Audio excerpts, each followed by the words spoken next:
Bonjour peuple congolais. Papa, maman, onyokwami pona kozwa visa. Agence de voyage Smart Consulting et pour Nabino. Oza na posa obima na ba pays lokola Canada, États-Unis, ba pays nyonso ba État Schengen, Turquie na ba pays lolenge na $500 Smart Consulting et saleli bino assistance et visa. Ba bourse peut être disponible pour na bana nyonso baza na posa okokende kotanga libanda pona pays à Tunisie, Chypre et Biélorussie. Oza na posa ya kozwa biso, toza esika ya kobonga te, okomi na rond-point Willery, na avenue Louvungi, 165, l'immeuble Kazam, na premier niveau. Toza wana, oza na posa ya kozwa ba information na nzela ya téléphone. Oza na posa ozwa biso na nzela ya téléphone, obengi biso na 081 144 38 91. Soit obengi numéro Moussousou 081 32 62 203. Moussala Kitoko et mon anamisou et en plus na diré à Moukié, adresse exacte à une seule adresse, na Smart, on n'aura jamais dessus. Na Smart Consulting, avec $500, on peut voyager partout dans le monde. Merci, Mbotana Binonyo, Sika Bozwami, Bozana Kinshasa, Bozana Beni, Bozana Aru, Bozana Rumanga, Bobino, Sika Bozwami, merci, la confiance, vous avez aussi la plateau de vérité. Plateau de vérité à vendredi, allez le 26 février 2021. Et Bandi, Bozana Kinshasa, vous avez un peu partout. République démocratique du Congo, héritage de la famille Kabila, héritage de la famille Lumumba, la famille Bemba, la famille Tshisekedi, la famille Katumbi, la côté ici, la famille Baatite. Bato moko bakanisa kati mboko ezali ya bango congolais ceci ko zwami mboko ezali ya yo le groupe est sa meilleure pour t'inquiéter à Congo et tombama tokolobela nini élection ya bureau définitif à Sénat to robeta le sona ngwawa ikambu ya candidature moko na ba poste moko za po bande ko bayokani to bande ko so bazo banga déjà po union sacrée c'est pour na ki moto nango union sacrée à gouvernement nango balobe ko bimakala mingi te union sacrée ko fonctionner nini charte nini ba ko tambwa nango bakosuka kaka na makanisi ya mokonzi ya mboka nde bango bazoya ko soutenir makanisi ya mokonzi ya mboka ngo ekomami wapi. Par exemple le gouvernement ko baturo oyo budget ezali déjà adopté so bakotambwa na makanisi ya mboka na hauteur nini libala ndenge bakosala entre makanisi ya mokonzi ya mboka na mosolo au parlement après déjà na gouvernement pour être ça l'exercice 2021 tokomeka ko réfléchir na yango likambo ya sécurité à l'est. C'est pas une table c'est vrai, ambassadeur Akoufaki, c'est vrai, rapatrié corps, c'est vrai. Réunion de sécurité, Pékis n'a ambassadeur, mais se mouvoir le roi électron libre, c'est vrai que l'Est de la République démocratique du Congo, insécurité ou mêlée, mais tout le monde a un tout le monde a réfléchir à Ango, Nengenini, Goma, tout Nord Kivu, pas sûr insécurité, mais à côté qu'on a. La vie est normale, on a battu nyonso bakitaka côté kuna ko tel aye côté kuna Angelina Jolie akena Nord Kivu tel akena ko conférence amani na Nord Kivu bilo nyonso ça la makana résultat na ngo produire nini to me ko réfléchir parce qu'il faut associer ba pays limitrophe na biso côté kuna pour les kamba kimia wana to me réfléchir na yango on zele mo moke makambo to ko lobela mezali vendredi n'empêche que bande qu'on a pas toi mais quand un peu ko toucher ba terme sous ya makasi yozaki na semaine oyo conseil à recevoir que les bandes qui depuis mercredi sur les bandes de mais aussi pour la côte à l'Ikambango tout refait au Kansani que les vrais auteurs à Batsama na Boloko des soucis à Batunyoso tout comme rappelé que Bello Belango merci la bien na confiance vous avez aussi la biso tout c'est la bien s'abonner belle la chaîne YouTube na biso comme permettre à nous attaque comme écolo courir comme moi que bonga mais mind que ces ans pas semaine c'est quand même sur les pour permettre yota la biso tout na kana ba konzaregi des eaux. Moi au bourreau là tu facture ya nini pour moi n'était pas dans ngai mais bima ki lobby et ben nego mana ba 3h bon là on attend on a s'assurer que na moni kezo bima si on a moi au bourreau là so facture nini pour bourreau so facture comment mais le bezali le 25 bon le bimi là 3h ça le 26 bourreau là so facture du 26 au 28 pour moi ici to bourreau là so facture bourreau là so 1000 francs on se comprend tout faut à 1000 francs mais ce bourreau là nego boya kana ngwana vraiment. Donc, un jour, on va avoir la facture dans la télévision. On a une facture des ellipses pour la mort et en gros. Pour éviter ce que nous espérons que vous avez rebondana. Mon conseil a régi sur le bagage que Maï rebondra bien jusqu'au mois de décembre. À Mitouni, tant que comme en mai, juin, juillet, août. Pour les actes, Tobika Nengeni n'est pas quartier, n'a pas commune, à Bissou à forage, et ça n'a pas pensé à Mingite. Tobika Nengeni. ça m'a cambo. Espérons que Maïna courir aux parmi la priorité et le gouvernement au quota pour le gouvernement de l'Union sacrée Maïna courir aux parmi la priorité. Ça vraiment comme si vous avez la priorité mais Maïna courant ça pas la priorité. Na au sein de l'équipe technique ba ça depuis bana bazongeli kelasi. Na ndenge bana bazongeli est-ce que contamination la pandémie et mati est stable et quitte une semaine aussi la lobby ba ça la biso comme ça toute la peine une évolution malade dans zo salam na mituni siko na bato balansaka couvre-feu bo sani to bo sanité bato no esenga ba barrière de combat na ko ba péage so comme na barrière oza ko na posa bato na to tsheka lo na poso fini le moko tango tsheka ka bo bazui oleki et comment na ko ba péage est-ce que ba bo sani to ba bo sanité nazo ba bisi ya terrasse na bato so matalelo na mituni na butu différence ya malade des arabes ya contamination. Donc, nous espérons que nous allons tenir compte de la Cambo, de la Poto, de la Poto, de la souci, de la Congolais, en Gambo, Manamoka Junior, de la Moya, c'est de la signe, attend, quand on s'amaté, on va arrêter 3 minutes, on récupérer, on a sourd dans 11h3 minutes. Donc, quand on s'amaté, de Junior, bon dia. Matan Domingue Ndeko Trésor, na invitation au Pessibiso, na combo ya parti na biso Union fait la force, parti politique, où Kambamina le compatriote. Et puis le philanthrope Constantin Bengele, Topesio merci. Ici est philanthrope. Oui. À Salaba, tu es belé, il y a belé au Toko Tanga le loté. Surtout Bito Tanga, le territoire à Mweka, il est le seul. Où il y toujours proche d'un peuple naïe. Et puis il y a des Congolais partout, même à Kinshasa. Et donc c'est un honneur pour nous ce matin. Kobenga Bisoto ya Kobeta Masolo Amboka. Yangonde notre devoir. Toi Bisaka Congolais Makambo Nengezoleka. Otu Koloba Makambo Sénat Kolobela Yango. Bande Konangai Bazana. Na est au bazo kufa chaque jour na comme ya parti nous fait la force tous alliés de cœur na bango en tout cas to bosani bango te tozo sambela nzambe ke kimiezo na lombango na est de la république et puis beaucoup plus na bande ko baza na territoire ya Shabunda to bosani bango te to pesi bango mote côté bazolanda biso. Merci Junior Bakokela mwana mboka Jean-Louis Massimango bonio malamu Ndeko Trésor ezali esengo lisusu kozala na etando ikenayo na tongo ya lelo na sepeli koyoka makambo ko debater nanga mutu ya IFF ya mwana mboka Mbengele ezali eloko malamu kasi eshika na lingi peut-être na bakisa mwa mungu ano ya lobi ndeko yoka Ndeko Trésor alobi apesi mwana mboka Mbengele azali asalaka ba œuvre moko philanthropique mais lokola pe conseil toko bakisa ezali malamu moni atangi kaka mweka yebisa pe na est ya pays bazana besoin na ye lokola na bamboka oti kolobana ba Shabunda neti na Équateur na Kasai esika pasi eleki lelo na contexte ya lelo baza pe na besoin na ye kasi na lingina silisa na koyebisa na zwaki appel ya ndeko na biso moko alandaka malamu Ndeko Trésor oazali président national ya mouvement des patriotes pour l'action sociale africaine Maître Dodo Lutombo alobi na pesa yo ba flair par rapport à Moussalo Zosala, c'est ça aider les pays. Merci mon avocat Jean-Louis Massimango. Bon, il y a des politiciens qui sont politicien. Ça c'est mon point de vue. Les politiciens sont filmer, à gauche, droite, la Bible, donc les politiciens na Congo, il faut vérifier qu'est-ce que pour moi, un calcul électoraliste et politique à filmer. Et bon, bateau bazoua qui te filmer. Merci. Moi, j'ai une parenthèse. Je vais vous dire que je il faut réagir à chaud. À chaud même. À chaud. Il faut réagir. Tout éclairer l'opinion. L'élection à bureau définitif au niveau du Sénat. Na ba poste mususu bato bazo bakondongana peut-être deuxième vice-président bato bakondongana mais le Cameroun c'est passé dossier ya mwana mboka Sami Badi Banga ça peut ba élément yo ça les lengité na kati union sacrée pétition ya liboso et l'équité ba réseau za la que za qui pétition mi balayé ba taper sur yango te élection à bureau yé Sami Badi Banga postule sur banate comme si ya kotikala comme si poste na ça concourir donc moi, j'ai un ping-pong. Est-ce qu'il faut qu'on batte là? Lorsqu'on traite le bureau, est-ce qu'à la hauteur, on peut exclure quelqu'un? Merci beaucoup, Ndeko Trésor Kalafai.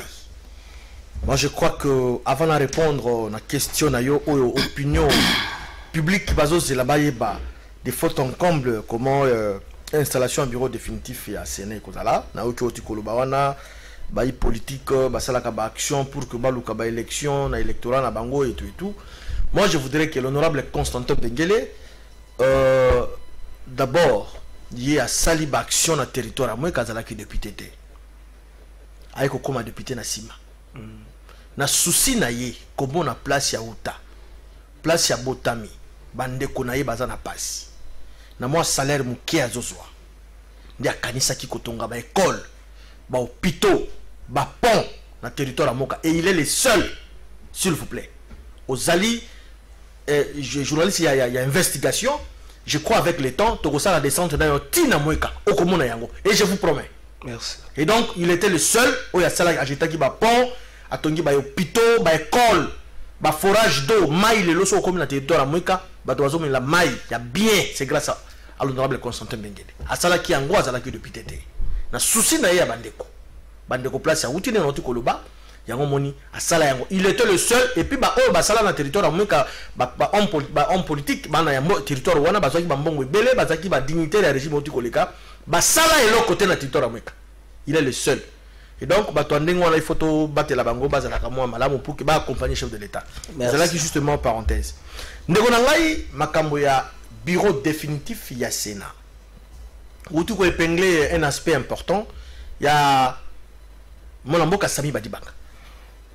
Et donc, moi, je vous dirais que tout le monde qui vit tant aux pétitions, bah, qui pour les membres du bureau, et les cas qui n'a vote, le débat, les jours-là, bah, il faut épargner, bah, non, il était presque tout le monde qui était dans la salle, bah, non, il y a à l'épargner na motion, na pétition. Quelque part, tu as comme membre de mon bureau d'âge, a initié deuxième pétition. Nous on a compris que la dame a utilisé qui moi wana. La dame là avait été utilisée. Par qui et pour quelle femme? Il y avait une main noire, je te dis. Il y avait une main noire pour le règlement des comptes. Moi si on a allé à bureau d'âge, bah utiliser qui est. Na mutu na ye, na mutu atinda qui est moko yebi, la chazali. Et tout la naki biso son de ko Sami Badibanga kedai ko saisir ba instance. Est-ce que pour un cas il y a Sénat ou pétition yé na bateau bapona qui est et singela qui ne ko saisir s'il te plaît moi je ne sais pas je répondre dans tout na rami tout est-ce que par élégance le quoi deuxième pétition yaki et là qui c'est quelque part que courezo le kabere entre yé na bateau ba pesa qui est confiance en deuxième pétition de bout en bout dans moi na ikara une semaine ba sali pétition pour examiner yango bolobité yé atikala même pas une semaine Moussous va utiliser que non tout le cas déstabiliser Sénat. Moi je pense que c'est une distraction et pire et simplement. Et donc Ndeko Sami Badibanga d'abord moi je l'ai apprécié depuis à continuer en place sans flatterie dans un moto il y a centriste parce qu'il y a centriste dans un moins encore la famille politique n'a été mais il était parmi ba tous ala qui kobona qui bazala qui vraiment na constance ou bazala qui na bonne moralité na perchoir à Sénat et donc il est resté là. Tu côté ce que le maman Likambota ngoloba qui a bureau définitif. Je crois que le belango ko autorisé to le belango. Bureau définitif, il y a Sénat, bien sûr. Chaque composante, union sacrée de to le barango chaque fois et zalaka ce n'est pas un regroupement politique, soit un parti politique. Et zali likanisi ya mokonzi mboka chef de l'état. Abengi ba congolais nyonso ozala na parti na yo ozala na PPRD ozala na INC ozala na union fait la force ozala na AFDC allié ozala na IDEMO venez to sanga na pote to tombola mboka kende liboso c'était une bonne idée alors tango yo bato ba ko sangana autour de l'union sacrée de la nation to sangani pour que to landa to matérialiser likanisa mokonzi mboka ndio mona ki que to ko sala ce qu'on appelle ba ticket na ba instance nyos notamment l'Assemblée nationale salemaki pe na Sénat et Salemi. Cela n'empêche même bandeko ya PPRD. Ba ko sala ticket nani ba ko aligner ba candidature ba bango. Tout comme ba composante nyonso to yokaki ba to FCC ba lobi non ne ba zomona la jezo kende na ko banga nyonso ba lobi te biso to kota na biso na s'abstenir. C'est ça la démocratie. Donc, la démocratie en Gouana, qu'on impose mututé, volonté et ça là. Comme ça, bangi peut ba raison le roi ba invalider. Ba ko banga candidature à batum susu non appartenance à la majorité non na devant assemblée nationale raison s'il te plaît. C'était une question très importante, pertinente que tout le bilan on avait monsieur les gars tout le bilan qui yango. Imaginez-vous que Ndeko Azala qui élit na liste ya PPRD. comment a postulé comme état indépendant? C'est inacceptable. Azui qui touche la famille politique n'a été. Et donc, qu'est-ce qui empêcherait que PPRD a aligné candidature que non? Mungana n'a tini de Jean Kimbunda, a biso à la candidat. Où est le man? PPRD a bien non partant. Nous avons une commission qui en place pour examiner le dossier de fonds. À mon avis, non, nous avons validé. De la même manière que aux Salama national, nous avons bâti un ticket gagnant. Les seuls tickets, Union fait la force. Il y a Union sacrée plutôt, Union sacrée de la nation. Yango moni bande comme ça bangi déjà ba mani ouragan on a mon peuple on a qui va hôtel matin devant battu le corps va s'abstenir va postuler. Et ça c'est démocratique. C'est ce qui va être c'est les affaires. Nous on est content quand la mingi était qui dimanche campagne Zobanda nous sommes trop sûrs et certains qui battent le corps va à gagner avec une majorité absolue. Ngao dans ce pays pour déjà ba obanda obenga banyamito bazobenga candidat président na poste c'est na pour combat informateur niveau à la télé qui yango mais au sein de la moi passe nous sommes nécessaires mais c'est l'informateur on a ce le rôle à comme candidat président so benga niveau sénateur on a toujours le polémique candidat président na sénateur toujours le polémique mboka jali motu na même motu n'est pas na yo ebele a kobongisa to ko corriger non de konanga junior oti koloba ezali. Il est vrai nous traversons une situation inédite. Congo situation actuelle na bato bazana miso ya komona lolenge makambo ezokende je crois bakoki kozala d'accord totalement na nazoloba awa. Toyebi dans la composition actuelle il y a situation politique ya mboka na biso union sacrée o mokonzi ya mboka sila ikopesa vision on a ebisaki biso pe lokola peuple lokola bato tolandelaka makambo na bokebi nyonso tozalaki d'accord na vision wana. Kasi il fallait coloquer un mécanisme d'accompagnement pour que Vision en a réellement un impact sur les réclamations et les revendications du peuple. Mais jusque-là, il y a des tâtonnements. C'est le gouvernement. On a ticket gagnant parce que mon ibaïloge a zosala ebele. Nazo alikambo yandeko badibanga. Et si Kazali, je n'ai aucun problème naie. Mais na sepelité koyo kandeko junior koloba aspect ya moralité. Ceux qui politiciens congolais locaux bakoki ko reprocher makasi ezali absence ya moralité politique to éthique. Ndeko badibanga il était dans le bureau ya Tambo Mamba. O biso nyoso to décrire qui façon nango ya komema makambo. Mais tala esika tolobi il y a une complicité aussi nuisible. Beaucoup ici ba membre nyos. Comment expliquer botika kaka membre moko comme na yenani badibanga. Na notion ya mibale et salami contre ye. Et comme makambo ya justice, na niveau ya justice au début silence cimetière. Même les konabiso a bosani que dans ce pays parce qu'il y a le qui kamba moralité. On a connu un premier ministre qui voulait partir na Charwa Mobimba automobile ya primature. Et tu es pas ngate ezali biloko bino moko boyebi et ça va na bokawe. Neko ba image ezali ba o baba neko kamba la police à l'époque bazana na mboko je n'invente rien. Je ne fais que rappeler les faits parce que le baki kamba moralité to. Vous avez des preuves monsieur de ces na zonga siko neko na ticket gagnant na moralité aux Zoloba. On ne peut pas être jugé parti. Je vous dis si je soutiens ma campagne sacrée, mais lorsqu'il y a des incohérences dans ma campagne sala, il faut tout dénoncer en gros. Vous avez un bureau d'âge. Bon mon qui a bien mon image. Le même bureau d'âge accompagné les tickets gagnés par mon conjambok. Faut-il encourager ça? Est-ce qu'ils sont encore au milieu du village? Nous disons non. Bakoki kozala à la fois arbitre et joueur. Il fallait bango batikala. Bato bazo kamba union sacrée ba s'organiser na ndenge na bango ba ya na cadre ya compétition. Mais du point de vue éthique, on ne peut pas comprendre que le même bureau ou organiser l'élection, le même bureau qui ne présenter composition, il y a un candidat à union sacrée par Mokonzi Mboka. Et Zali Babiloko Tobando de crier lobby, le lobby peut continuer. Parce que le lobby a parmi ba casquette ya mon Mboka Bahati. Informateur. Et je l'ai encore dit quelque part dans un média, je ne suis pas d'accord dans ma propos où pas un jour. Où il a dit comme ils ont fini le travail ici au niveau de l'Assemblée, au niveau de Sénat, à côté de la province, de quel droit, par quel article, ne connaît junior comme juriste, ou EPC informateur, pouvoir, et après aussi ça peut identifier majoritaire au niveau du Parlement, okende tina niveau ya l'Assemblée provinciale. Donc, ce sont des choses que nous devons corriger et c'est ça la meilleure façon ya kolinga mokonzi ya mboka. Olobi eloko moko ya malamu pour question ya aisance, pour question ya personnalité. Moi na mboka badi banga fait déjà objet, il y a plusieurs motions. Donc, ba collègue naye, donc ba ninga naye ba sénateur estime qu'il y a des choses aussi qui pèsent sur lui. Pour question il y a personnalité, je crois il devrait renoncer à ce poste-là pour aider que mboka réellement ezwa batu oyo bakozala na souci ya kobongisa makambo na niveau ya Sénat parce que na lobaki angwa nous avons l'Union africaine, nous avons la primature, nous avons tout, il n'y aura plus de justification sima ya mandat oyo. Merci, Jalou Massibanga. L'Union africaine côté la compte na biso raté. Et il faut te dire biso ba tutozo comme l'Union africaine de trésor. To bossa na kangote. La RDC a un bilan aussi à présenter au niveau Union africaine. Il s'est contredit. Il a un bilan. La RDC a un bilan. Il a un bilan à présenter. Merci. Amis Makutano ndeko na ngai boni yo. Kimia.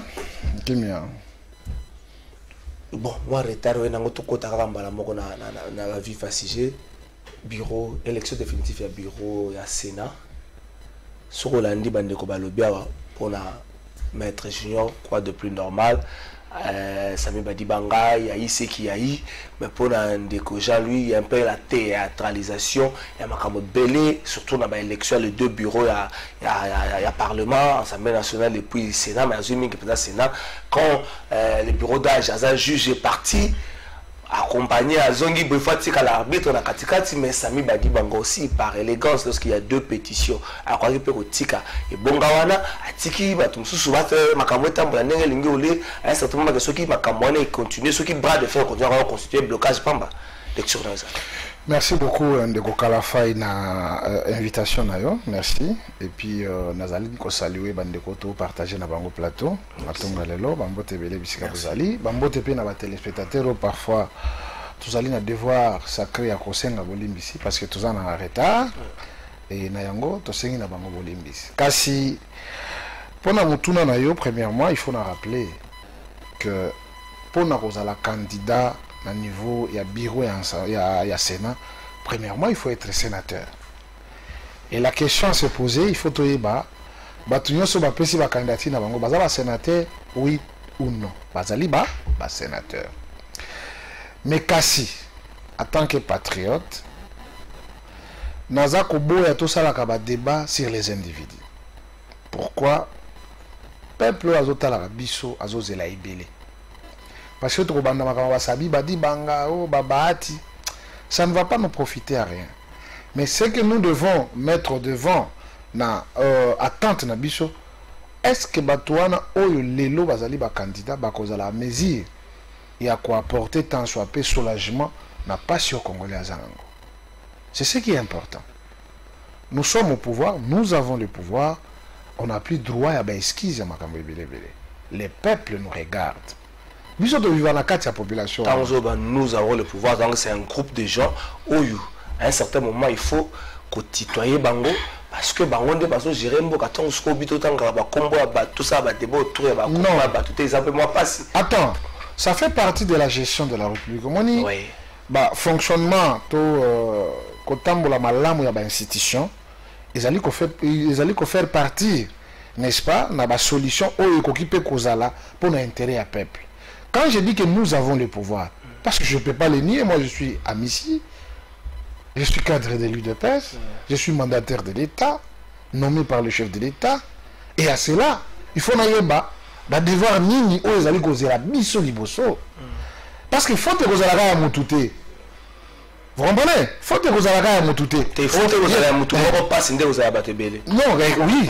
Il faut que ça la différence. Il faut que vous ayez motouté, mais pas à battu belé. Mais maintenant là, nous sommes dans une nouvelle dynamique. Nouvelle dynamique pour dire que les chefs de l'État Imokwasi annoncé qu'il y a le bien. Le salut du peuple c'est la loi suprême. Mais étant donné que salut du peuple ils ont un processus et c'est une institution où ils allaient accompagner Mboka. Nous faisons la mise en place. Réqualification majorité ici, Salami, Et à cela, quand même, c'est un Nzela. Et donc, comme institution, il faut un animateur. L'animateur, il faut un bateau. Il faut un responsable de l'institution. Mais il y a un monde et Sengeli, biso tutomi tala, na nyoso to aliko sala. Intérêt, il y a peuple. Ezali liboso to ezali esikani. Vous savez qu'à la fin, il y a eu un sacrifice au fait ça. Pour te comme bisika to ali. Mais to comme noté. Je suis conscient que to comme noté. Parce que la majorité de notre peuple, après avoir assisté à la trahison, il y a des gens qui ne croyaient pas à ça, à cet événement, à l'alternance, il n'y a personne. Non, mais on a une histoire. Et ça, histoire, tu n'as pas pour répondre. Parce que moi, je préfère mieux na relater l'histoire que na kenda ko sitaka ba komba bato. Parce que ba komba bato wana to a besoin bato ba kozala na perchoir wana ya Sénat, ba loi kozala voter ezala na intérêt ya peuple. Parce que namboka na biso to souffrir pour na ba loi est belle mais applicabilité nango za passe parce que il y a des institutions et mitiaki lokola ba garde-fou ya mutu.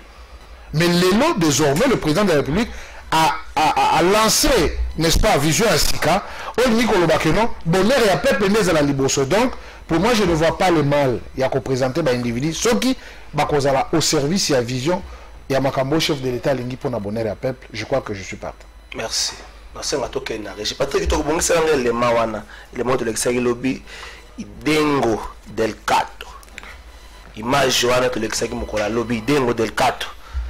Wana mboka oyo akangamaki na Beni po etsa yembaki na sepeli na makambo de kwa misi ya lobi et poussenga mbala moko na kota na loko wana titre ya nzembo ande kwana kombo nango politicien escroc na kati ya nzembo na ye a rappeler makambo mo ebele a rappeler na tata mokonzi ya ekolo ke tata mokonzi oyebisaki na biso ke kocha kije na yo na est de la République po ete elongo na bandeko bazalaka kuna otala pour ma solution dans les camps d'insécurité a rappeler na ba élu ya pro ya quoi na ye a rappeler na ba ndeko na gouverneur na ye mais souka na ye asuka ki na maboka ba service de sécurité bakangi pendant 10 jours et puis batiré na maboka justice audience na liboso ofungama les 3 donc ko ba sala élection a et puis audience Rwanda kuna nangi total reportage Joana mais si c'est comme là nous prêter tozongela yango et permettre à ce que mutna mutape ça le bané mais na lobi yango pour parce que tokota mbala mo mais ça là na moi loko na linga na bakisa zela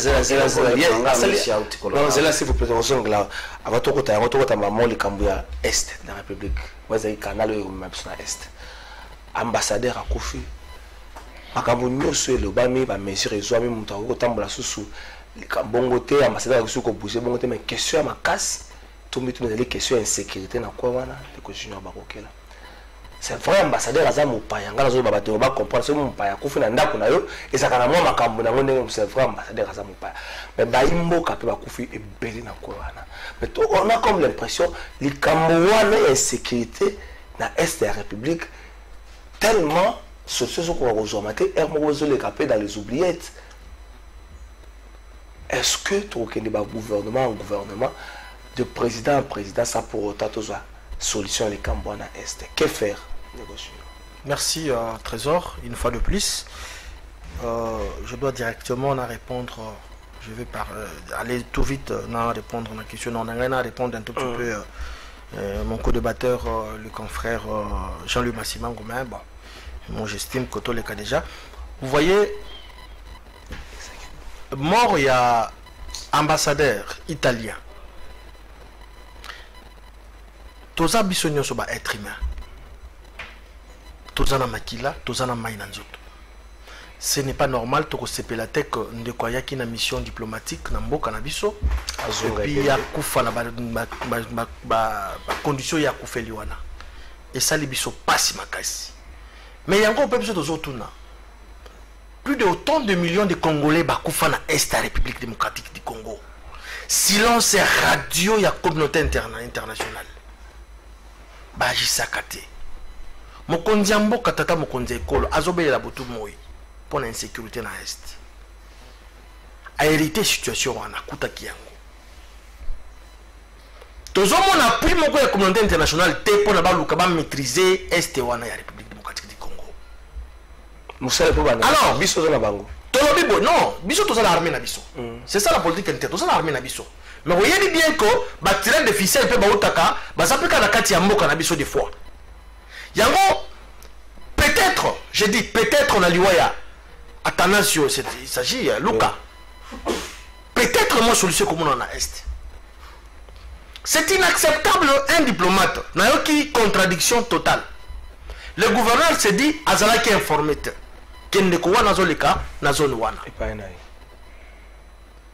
Azui envoie à PAM, programme alimentaire mondial.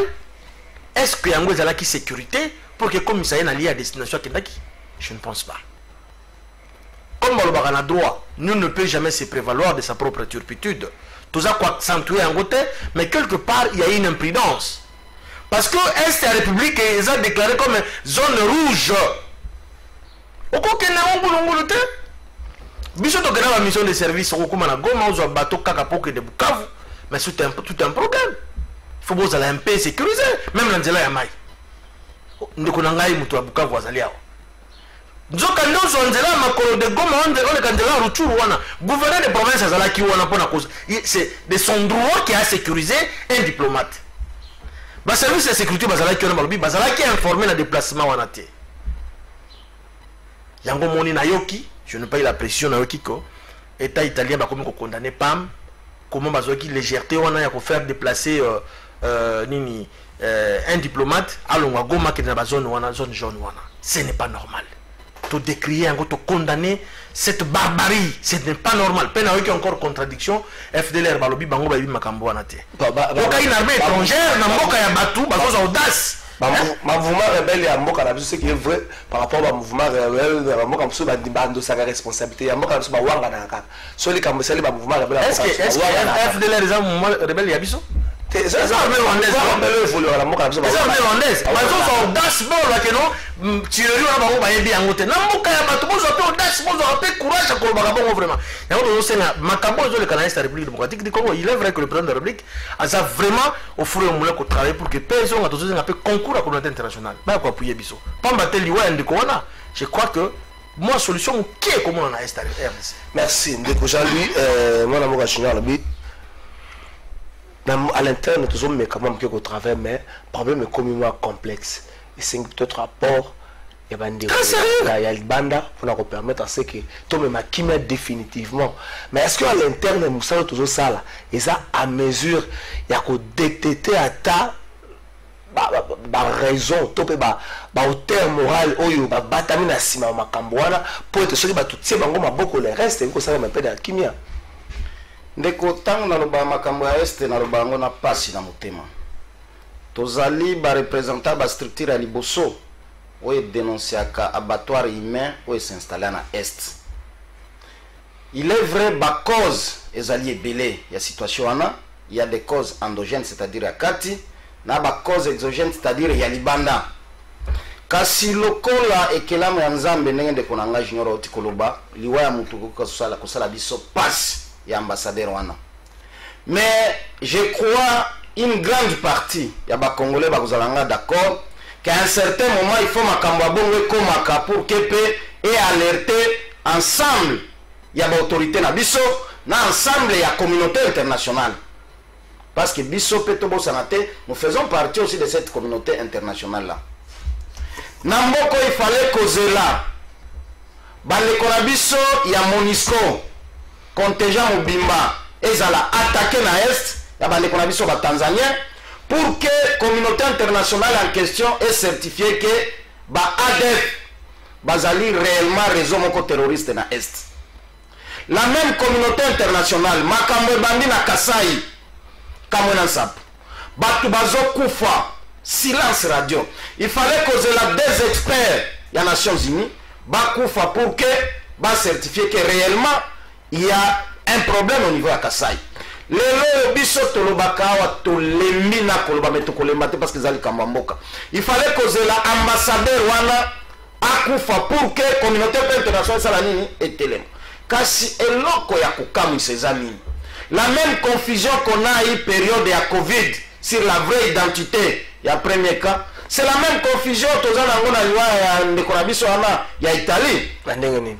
Bakonja mboka balobi bayebite présence na ye akoma ikuna ndenge nini bandeko ya gouvernement italien balobi non baautorité na biso bazalaki informé 24 heures avant mais tomituna pe en interne vous pouvez quitter l'aéroport d'Enjil ozala diplomate ozala expatrié ozala mutu ya quel système sans que nos services bayeba donc il y a aussi une défaillance il y a ba service na biso ça aussi nous devons condamner mais nous disons aussi après la mort de l'ambassadeur wana gouvernement congolais lobino ezali ba FDLR le tobenge ba bomie réaction FDLR lobi te biso ya bato à 2 mètres de là nous avions une position ya force ya République démocratique du Congo nous avions aussi une position ya force rwandaise comment expliquer biso to koma kiwana mais il y a d'autres révélations ya makambo to ba minerai du sang yo moko moni ba image etambolaka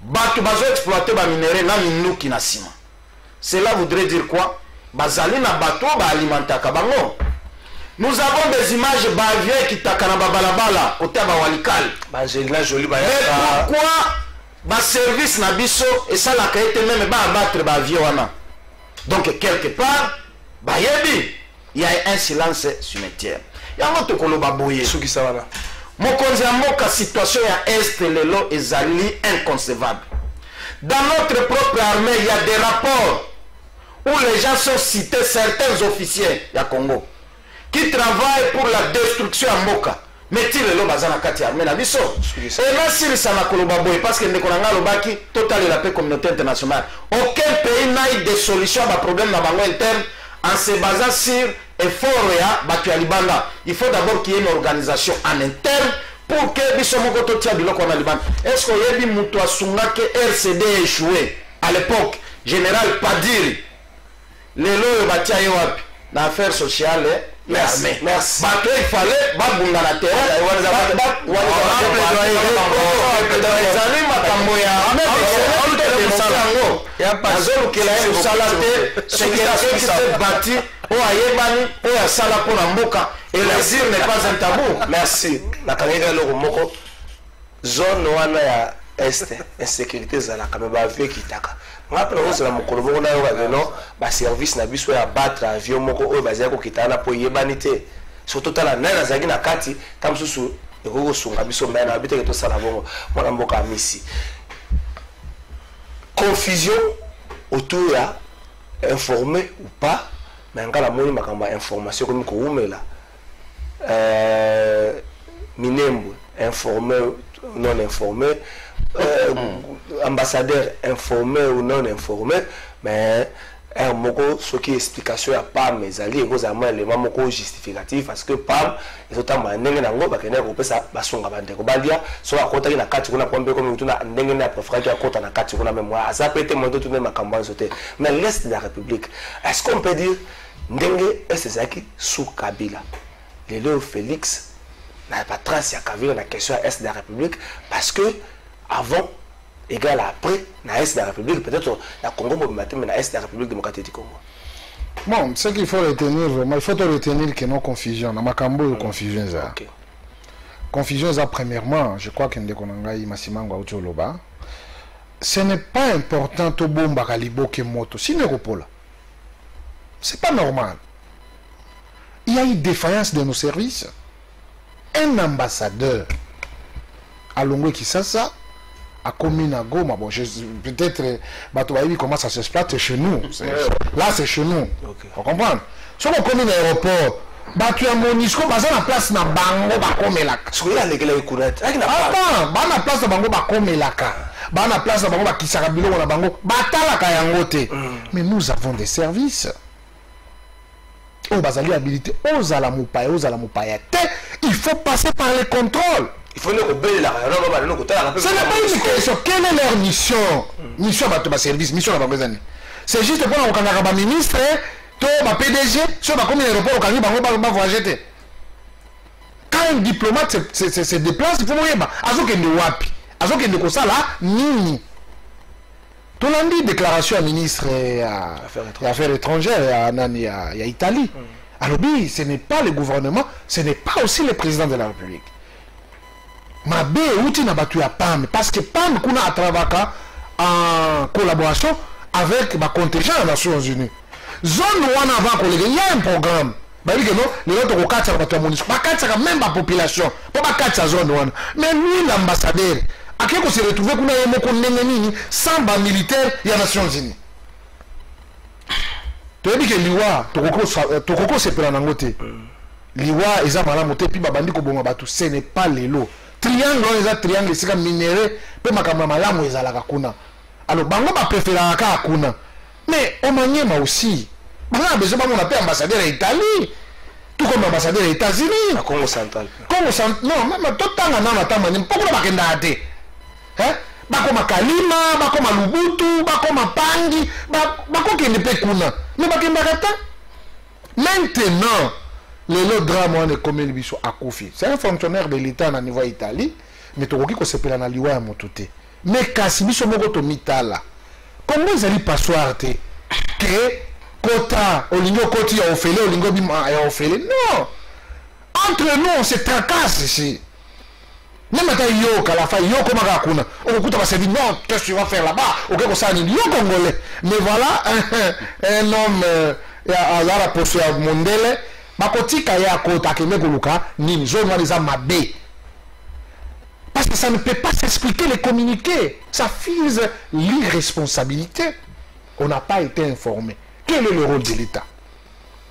C'est de sécuriser les citoyens. Il n'y a pas de citoyens. Il mérite à bénéficier de sécurité dans Bisso. Mais quand on dit on n'était pas informé. Mais il est arrivé là-bas comment? À quel moment? L'avion a quitté l'Italie jusque là-bas? Non. À l'équipe n'a pas service na biso et puis contact c'est toi dans le il y a un biso maladie contrôle à outrance. Mais il y a des gens qui se permettent, n'est-ce pas, de frôler les frontières sans que bas à l'inquiéter. Maintenant ceux qui malheur résout bango ça ils ont mis biso congolais. En tout cas c'est un défaut. Yango ya suka na ngina lo bango. Liwa ambassadeur et ko aider ba congolais. Et ko aider ba congolais. Parce que la communauté internationale, batouara bazamba minduki ya sika, ba munition ya sika bazana ngoro, yango batambola nango muto asala minéré na ba minduki. Na na pesa ka bango et utaka wapi qui profite de cette situation. Quelque part quand le toucher bango, yango de ba moni ke ba ya biso ba komo ken. OK, bon ba kufa ka mikolonyos. Ba na makila rouge te lokwa ya bino ndeko. Merci. C'est pour dire que non, on n'encourage pas bah Thierry mais c'est pourquoi moi j'ai une proposition. Ce qui ça va. On dit parc de Virunga. Ils allaient parc monde d'ici quand on refuse à ma rebelle là. Attends, je suis en train de vous dire. Moi j'ai réfléchi à haute voix. Je suis patriote. Entre la forêt et la vie humaine, qui est sacrée? C'est la vie humaine qui est sacrée. Nous avons des avions de chasse. Pourquoi ne pas repérer ma position? On les déloge avec les frappes et les avions pour que les Congolais soient. Ce n'est pas seulement brûler. Si vous voulez garder la forêt, pour que les Congolais soient la volonté. Moi, ami, c'est patriote et fils du terroir, je vous dis, forêt wana ezali na bénéfice mingi te pour les vie à bateau bazokufa. Merci. Bon, ce que nous sommes allés à ambassadeur et regarde ngana mitu ata ambassadeur ça qui teste à Covid était. So ça qui teste à Covid, là il y a une réception que ça qui teste à Covid pour la sortie. Wana ngana mitu na. On ça la test. Donc ambassadeur va ça teste à Covid. Biso peto bon. Alors là on commence à maintenant attends une heure pour la réception ça qui teste. Nina bakiselo comme on est la matériel proposition de Koami Chapesi. Les alliés propositions malades, mais c'est et ça aussi c'est une défense toujours de nos autorités. Parmi les parcs qui n'a dit soit l'occurrence parc à Virunga et comment considérer parmi les patrimoines communs à l'humanité. Oui. Et si il y a un problème les alliés, donc nous n'avons plus la plénitude de la justice nango, ce qui n'est pas une bonne chose. Pourquoi tu as hypothéqué le patrimoine, la valeur na biso amboka pour que tous les sous na la patrimoine mondial biso au retour aux années. Ce que bien qu'on négocie les campagnes. C'est là où résident les rebelles EDF, les Rwandais pour tuer les Congolais et nous encourageons. Bon. Torbeta le sola gouvernement na kotia bino image ça juste 2 minutes bongo tokoso nga torbeta le sola gouvernement na muta ko commenter ngo na ndenge alingi bana otuna kama otuna moko Nous avons commenté sur volume à niveau plateau. C'est parti.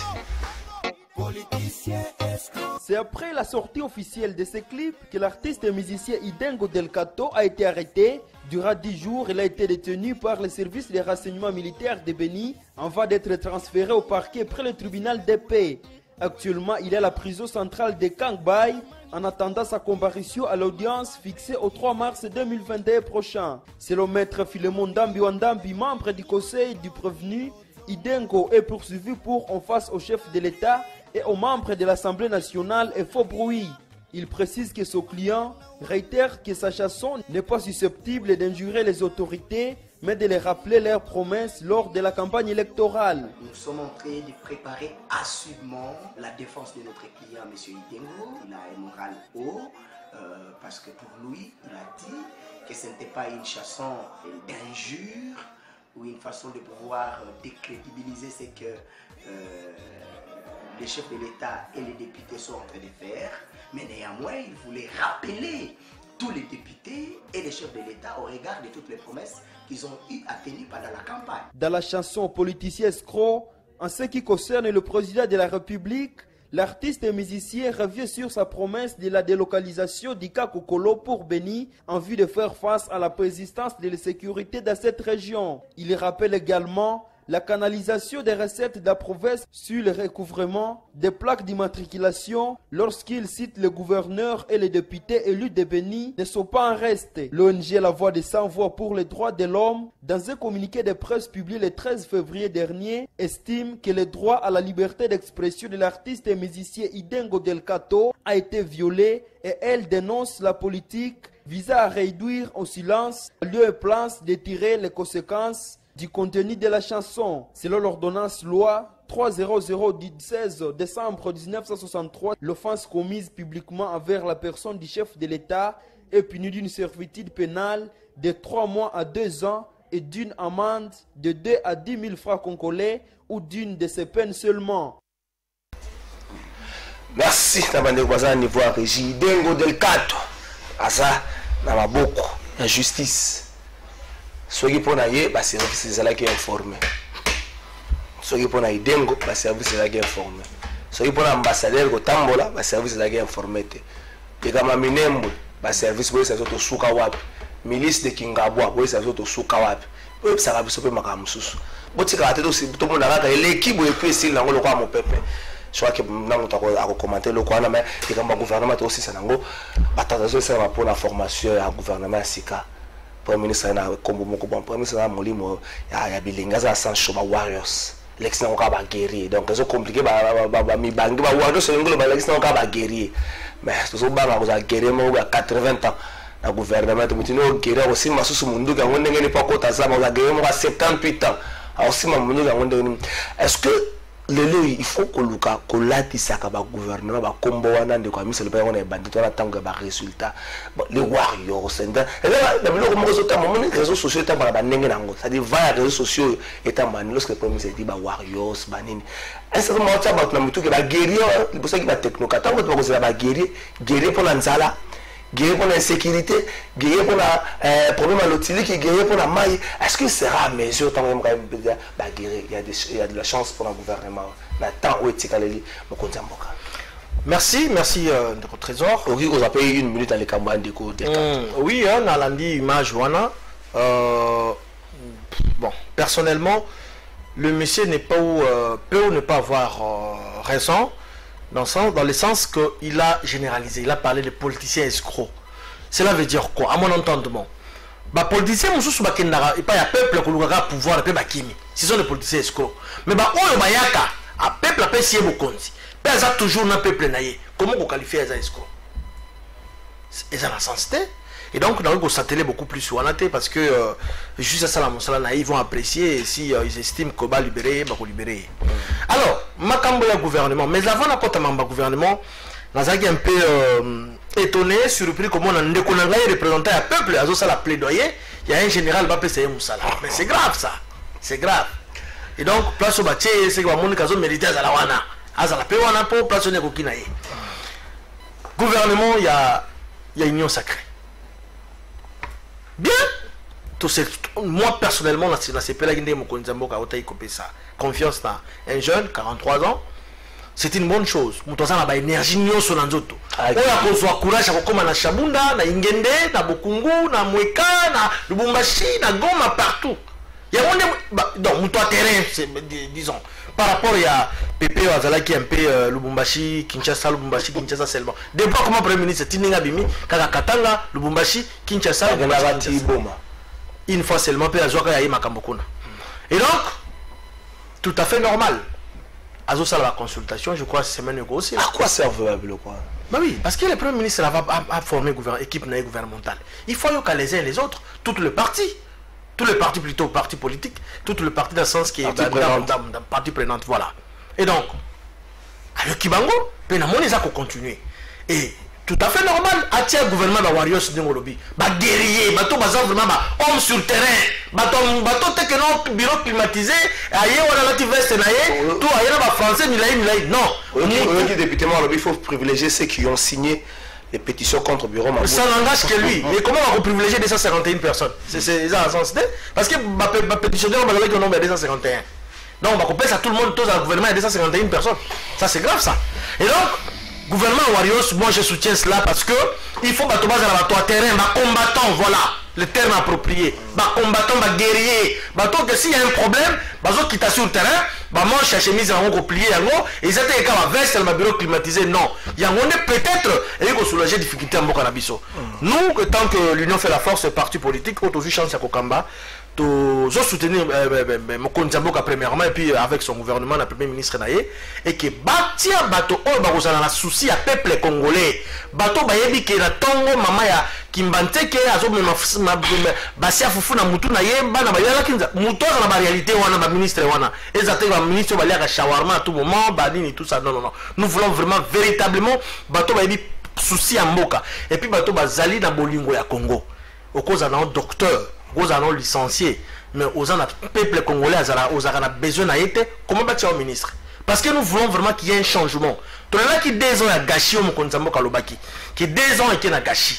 Et nous tous, nous étions tous d'accord parce que tout le monde qui 2 ans qui a gâché. Cette fois-ci, excuse nous de Balobi, la plateau et cause à l'issue sous thé. Batia bateau bazana souci à Moka, batia bateau bazana bateau terrain, bateau bazana esprit à développement, bateau bazana souci à Congolais, bazana pour que Congo zala. Merci. Voilà, Mboka Jean-Louis. Et puis que député Mboka Loba qui vous privilégier nous, privilégier nous, bandeko bakunda qui pendant la pétition. La carte elle comme ce qu'on a problème il y a partage. Nous ça va souffrir pendant le quoi, il y a partage, il y a responsabilité. Je crois que na bongiselo comme on konanga junior alobi tout à l'heure qui ngai na ye ko sala plaidoyer en faveur du général Padiri. Non, j'ai fait un rappel à fait historique par rapport à la bravoure au mwana moka na sala au Saint-Yalo et armée. Na likambo etali ndeko na biso to tikolanda o kaka yembi personnellement je ne peux que condamner ça. Au moment qui a na kisasa tango ndeko na biso karma pas ayembi pona bosoto a maman et mobiso soto telemela que ça n'était pas un secret parce que tile lo situation a maman et moi par ba confusion pe koti entre Ngobila na ministre de la santé situation maman et mozali confortable était.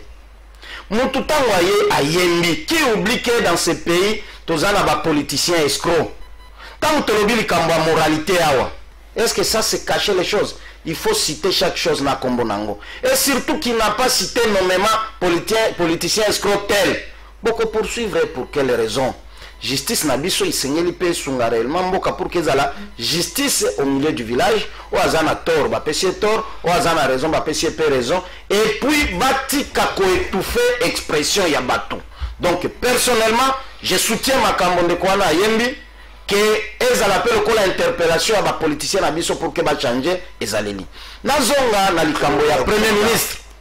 Le problème ici n'est pas d'être jeune ou pas, parce qu'il n'est pas le premier. Naloba déjà on est entendu que Kabila est arrivé au pouvoir il y a moins de 30 ans. Lumumba est arrivé au pouvoir il y a moins de 40 ans.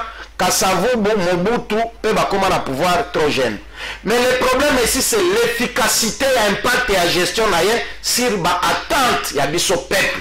Mais Naloba qui est le plus grand malheur aussi qu'il a, il a hérité un budget oyo ye moko asali te budget ezoreprésente eloko te par rapport à baproblème towana yango na Congo. Même si on mettra en place baloi moko rectificative et après, mais ekokoka correspondre na besoin ya peuple te, surtout que budget yango mpe ezodépendre na baaide na bafonds ya libanda.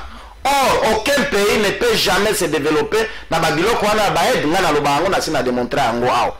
Kasi siko ntango akosala gouvernement na personnellement je reste réservé na éviter akoyela biso bato nini, parce que tala kaka na batike ya Sénat bato nyonso batangeli biso wana, tala un peu passé politique na bango bisika basala ba misusu na basonance ba misusu o batika mboka pe na libulu. Mais je voudrais aussi en profiter, je crois que le bateke nazo sala pe plaidoirie ndeko nanga amisi, félicitations. Vous êtes presque les seuls au sein de l'IDPS oyo azalaka soki aleki na itandoike là où il y a des faiblesses à reconnaître yango ke ezali pouvoir na biso et nous sommes redevables de la peuple. Na sali plaidoirie na yote, pourquoi pas bazwa batu lokola bino bokoma ba ministre, parce que vous avez les soucis à Mboka, vous connaissez les problèmes à Mboka, mais nous serons surpris bazwa biso ka batu pe ya diaspora, les gens qui n'ont aucune expérience, que ça soit awa, que ça soit libanda. Donc je le dis à cœur ouvert, biso lokola peuple, nous venons à la télévision pas avec une tendance politique, mais pour exprimer pasi ya bakongomani na espoir au bazana yango na vision ya mokonzi ya mboka pour que autour na ye à s'entourer réellement na bato oyo bazolinga mboka. Merci ndeko amiso soki sana yo yoki moko premier ministre yo ko souffrir ndenge ndeko nanya le bango ndeko Junior Paluba yango ya ko sala gouvernement azana na posa na budget ça qui déjà voté peut-être comment va voir ce qu'on a c'est ngata pour l'exercice 2022. Non, c'est pas ça, Ndeko Kalafa. Je dois rappeler Nabato que souci to ali nango pour que mandat ezala une réussite. Bato ba comprendre yango te. Premièrement, nous sommes les combattants du terrain. Nous avons combattu pour que ce pays ait assisté à la première alternance pacifique dans Mboka Nabiso. Et l'Okwana et Simbakangai. Parce que lobby, on disait que, en tout cas, ça ne va pas. Kabila, il est en train de bloquer. Ce qu'on a dit hier, on va le dire pour nous. Et na boyango. Deuxièmement, ma relation particulière, je ne peux en aucun cas accepter parfois des flatteurs au Bayaka justement pour que je me compte. Moi, je suis le papa du chef de l'État. Je vous dis la vérité. Une fois, le président de la République a adressé speech à la population. Congo Web, Ezaki na Sima, Congo Alandaka Congo Web. Je suis le papa du chef de l'État. Je suis son, je vous dis, je suis son père. Je suis le papa du chef de l'État. Papa mon côté, parfois jamais. Tokotika a toujours les avant-gardistes et puis déjà assez apprécié déjà ligne à suivre en nommant le premier ministre ou Azali quand même qu'on bénéficiait de la présomption à Rosa Malam. En tout cas, ça mais ne fût-ce que présentation, on sait que non, c'est quelqu'un de dynamique, où il y a cause à la mesure, il y a qu'on relever des défis, où il y a Pépé et Lunkamba, ceux qui vont climatiser, on a climatisé les bêtis à la Lipongi. Ça, c'est des 1. Le regroupement politique et Sénégal est aidé Premier ministre. Va charger été. N'amenez pas ces papa Nabiso déjà, Bazali chargé moralement. 80 ans, 70 ans, parfois ça va Kambou, parce que il faut le faire accompagner par une nouvelle dynamique. Nouvelle dynamique, c'est pas seulement sur le plan d'âge, mais tu as dit que c'est le renouvellement de la classe politique aussi. Maintenant, pour ce qui concerne l'arrestation de Koana, la liberté d'expression, c'est ça l'état de droit. Et ça, c'est libertinage. Tout comme tu as rappelé de Konanga, peut-être il y a eu des mots forts. Il y a consigné un batou. Mais quand il exprime, et l'autre, ils allaient vraiment à Komonisama, tu as la reproche et sur la motupo a changé. Quand vous avez critiqué à l'ingio, non, parfois c'est lui qui vous critique, à l'ingio macasse, c'est lui qui vous flatte. Exactement. Et à cela, nous sommes très clairvoyants, nous sommes dans l'état de droit. Je plaide pour ce musicien qu'on le laisse tranquille. Pour rappeler tous ceux qui seront dans le gouvernement, tous ceux qui auront les responsabilités de l'État, parce que le salut du peuple, c'est la loi suprême. Merci Ndekwamisi, merci Jean-Louis Massimango, merci na maître Junior. On rappelle la numéro 1 à police ville province de Kinshasa, mon général Silvano Kasongo. Comportement ya police na on a Kinshasa za sous na komboté. Hier ngamoko na monia na cité verte. 6 heures presque. Ba policier bazo kota na ba voiture ya ba chauffeur taximen. Balingi chauffeur azo kima mbangu. Balingi ba tout à moi na moko ya kelasi ya moins de 10 ans batu bagangi na arelo kwa likambo. Ba yoka personnalité. Na moni yango na Willery hier. Ba policier ba koteli tata moko na Mercedes na 190 ndenge ya baluka kisoki mutu saki na pembeni wana ba tuti mutu. Monsieur le général, ceux qui ba policier oyo ba salle ba pratico, faut ba que au terme moral ba juriste ba na plateau à Salaka. Tant ba retourna bango ba pratico bozo sala na na pesi bino ba kotanga kombo na yo. Toi na état de droit côté kuna ko benga ba tezo qui peut les sous-souter.